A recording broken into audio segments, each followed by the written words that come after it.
करते हैं भारतीय संविधान प्रियम्बल, इसको प्रियम्बल बोलते हैं, इसको आमुख बोलते हैं, इसको प्रस्तावना बोलते हैं। हो सकता है इसका कहीं पे नाम आपको आमुख मिल जाए तो आप यही समझिएगा संविधान की प्रस्तावना की बात की गई है।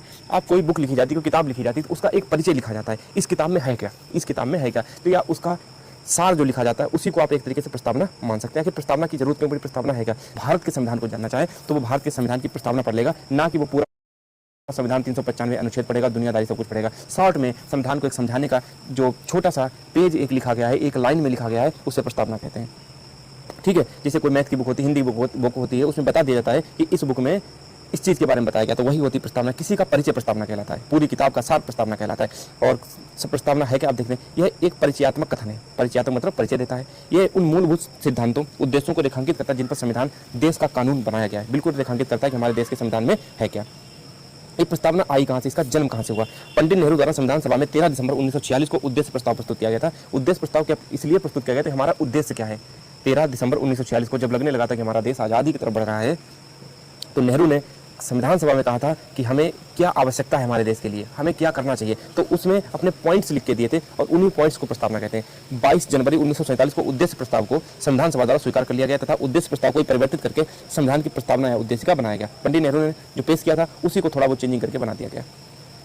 प्रस्तावना, पूरी प्रस्तावना एक वाक्य में लिखी गई। एक क्वेश्चन आपका पूछा जा चुका है, 3 बार पूछा जा चुका है कि प्रस्तावना एक वाक्य में लिखी गई या जैसे नहीं पूर्ण विराम लगा के 2-3 वाक्य में लिखी गई। नहीं, प्रस्तावना आपकी एक वाक्य में लिखी गई है और उसमें लिखा है we the people of India having solid to resolve the Indian constitution sovereign socialist secular democratic and republic. ये सब इंग्लिश में है, इंग्लिश में याद करो। और मैं आपसे एक रिक्वेस्ट करूंगा कि प्रस्तावना आपको पूरी किस में याद होनी चाहिए, पूरी हिंदी या इंग्लिश में पूरी प्रस्तावना याद होनी चाहिए। ठीक है, प्रस्तावना का मतलब संविधान का सार, जो कि मैं पहले बता चुका। अच्छा, यहाँ पे समझाने वाली क्या चीज़ है, किसी चीज़ को कि आपने 12th में हो गया, आपने कोई पैरा आपको मिलता होगा, बहुत बड़ा पैरा, तो उसका आप जो आपके टीचर हिंदी वाले हैं तो वो कहते हैं कि इसका सारांश लिखो, इंग्लिश वाले कहते हैं इसका समरी लिखो। तो उसको कम शब्दों में समरी हमेशा लिखी जाती है 1/3। जितना भी आपको गद्यांश दिया गया, ये आपका क्वेश्चन वीडियो 2018 में पूछा गया था कि समरी के पूरे गद्यांश के कितने पार्ट में लिखी जाती है। तो समरी जो सारांश होता है वो 1/3 में लिखा जाता है। मान लो संविधान में पेज कितने हैं, 300 पेज है, तो इसका सारांश कितने में लिखा जाएगा, 1/3 में। ठीक है, वो 300 पेज है तो 1/3 का मतलब 100 पेजों में इसका सारांश लिखा जाएगा। ठीक है, ये चीज़ भी हिंदी के साथ में याद कर लो, बहुत अच्छी रहेगी। संविधान प्रस्तावना को संविधान की आत्मा कहते हैं, बिल्कुल आत्मा कहते हैं। जिसमें सब कुछ दिया गया है तो उसे आत्मा ही तो कहेंगे। भारतीय संविधान की मूल प्रति भारतीय संसद में रखी गई, जो भारतीय संविधान की मूल प्रति वो भारतीय संसद में रखी गई हीलियम के डिब्बे में। ये प्रस्तावना से थोड़ा अटके था, लेकिन आप इसको याद रखोगे तो बहुत अच्छी रहेगी। प्रस्तावना 2 भाषा में लिखी गई, हिंदी और अंग्रेजी में लिखी गई। प्रस्तावना हमारी कितनी भाषाओं में लिखी गई, हिंदी और अंग्रेजी में लिखी गई है। अब आप देखिएगा प्रस्तावना आगे क्या कहती है। प्रस्तावना का विचार अमेरिका से लिया गया है, बिल्कुल लिया गया है, अमेरिका से लिया गया, अमेरिका के संविधान से लिया गया है। ठीक है, सबसे छोटा संविधान मतलब वही है। प्रस्तावना का विचार अमेरिका के संविधान से लिया गया है और प्रस्तावना की भाषा ऑस्ट्रेलिया के संविधान से लिया गया है। अमेरिका विश्व का पहला देश है जिसके संविधान में प्रस्तावना का उल्लेख है। ऐसा कौन सा देश था जिसके संविधान में, ऐसा कौन सा प्रथम देश था जिसके संविधान में प्रस्तावना का उल्लेख था। तो आप तुरंत मारोगे टिक, कौन सा, अमेरिका विश्व का। ये पॉइंट शायद पिछले नहीं वीडियो मैंने पढ़ा था तब नहीं बताया था, लेकिन एक क्वेश्चन पूछा गया है तो फिर आप थोड़ा, अब क्या क्वेश्चन कहाँ से आने लगे हैं, अब भारत के संविधान को छोड़ के आउट जाने लगा है तो वहाँ से क्वेश्चन पूछ लेता है। प्रस्तावना को 26 नवंबर 1949 को संविधान सभा में हम भारत के लोगों के लिए आत्मसमर्पित किया गया था। To enact adopt himself, last की लाइन यही तो इंग्लिश में, खुद को आत्मसमर्पित करते हैं। ठीक है, तो 26 नवंबर 1949 को संविधान सभा में हम भारत के लोगों के लिए आत्मसमर्पित किया गया था क्या, प्रस्तावना को। संविधान भारत के लोगों से शक्ति अधिग्रहित करता है। संविधान अपनी शक्ति कहाँ से ग्रहण करता है, शक्ति अपने लोगों से अधिग्रहित करता है। अब आप कहोगे लोगों से शक्ति कैसे अधिग्रहित करता है। मान लो कोई ऐसा कानून बनाना हो जो संविधान में दिया भी है और उसमें कुछ मॉडिफाई करना हो, तो संविधान कहाँ से शक्ति लाएगा, तो संविधान शक्ति कहाँ से लाएगा, संसद से। संसद में क्या होता है, जो बिल होते हैं वहाँ पे संशोधन होता है, साधारण विधेयक द्वारा, साधारण बहुमत द्वारा, विशेष बहुमत द्वारा। तो वो शक्ति कौन लोग करते हैं, हम ही लोग तो वोट डाल के करते हैं और हमने चुना है, तो वही लोग संसद में बैठ के कानून बनाते हैं। तो कानून कहाँ से बन जाता है, उन लोगों से। तो संविधान कहाँ से शक्ति प्राप्त करता है, हम भारत के संसद से। और संसद कौन है, हम भारत के लोग हैं। संसद क्या, संसद हम है, संसद पूरा देश है। संसद हमारे क्या है, 1.4 अरब लोग हैं। ठीक है, जिनका प्रतिनिधित्व करती है वही संसद है और वहीं से हम शक्ति प्राप्त करते हैं। तो शक्ति कहाँ से मिलती है, भारतीय संविधान को। भारतीय संविधान को शक्ति मिलती है हम लोगों से, इसीलिए लिखा गया है कि भारत के संविधान भारत के लोगों से शक्ति अधिग्रहित करता है।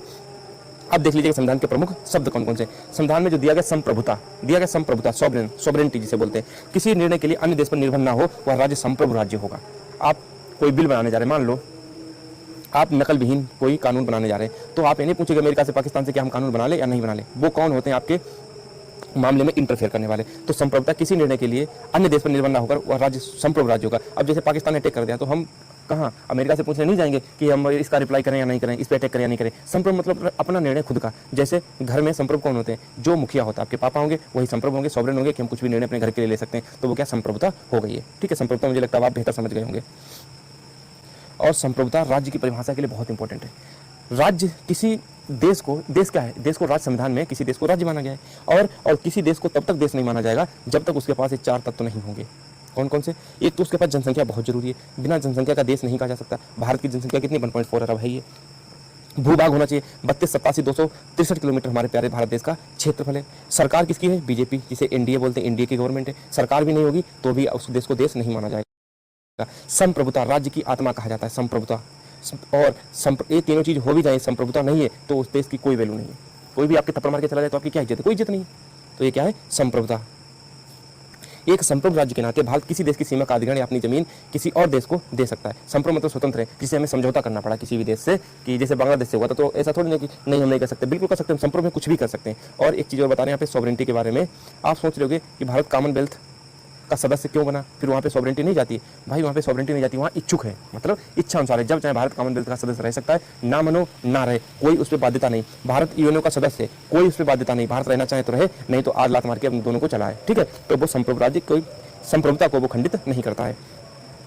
संप्रभुता किसमें निहित होती है? ये यूपीपीसीएस में पूछा जा चुका है क्वेश्चन, तो आपसे हो सकता है यूपीएससी में पूछा जाने वाली वैकेंसी में। संप्रभुता जनता में निहित है। कभी पूछी जाए संप्रभुता किसमें निहित है? जनता में। फिर कहूँगा कि आप किसी भी एग्जाम की तैयारी कर रहे हो तो आप यहाँ से तैयारी कर सकते हो। संविधान की प्रस्तावना में संशोधन किया जा सकता है, बिल्कुल वर्तमान में प्रस्तावना की जो स्थिति है उसमें संशोधन किया जा सकता है। अब तक भारतीय संविधान की प्रस्तावना में टोटल 1 बार संशोधन हुआ है। ठीक है, और मैंने उम्मीद रखी है कि आपको कोई टाइपिंग एरर ना मिले, कोई आपको डाटा एरर ना मिले, इसीलिए थोड़ा टाइम भी कभी कभी हो सकता है, उसको क्रॉस वेरीफाई भी कर लेते हैं। तो आप यहाँ पे देख सकते हो बहुत चीज़ अच्छे से आपकी चल रही है।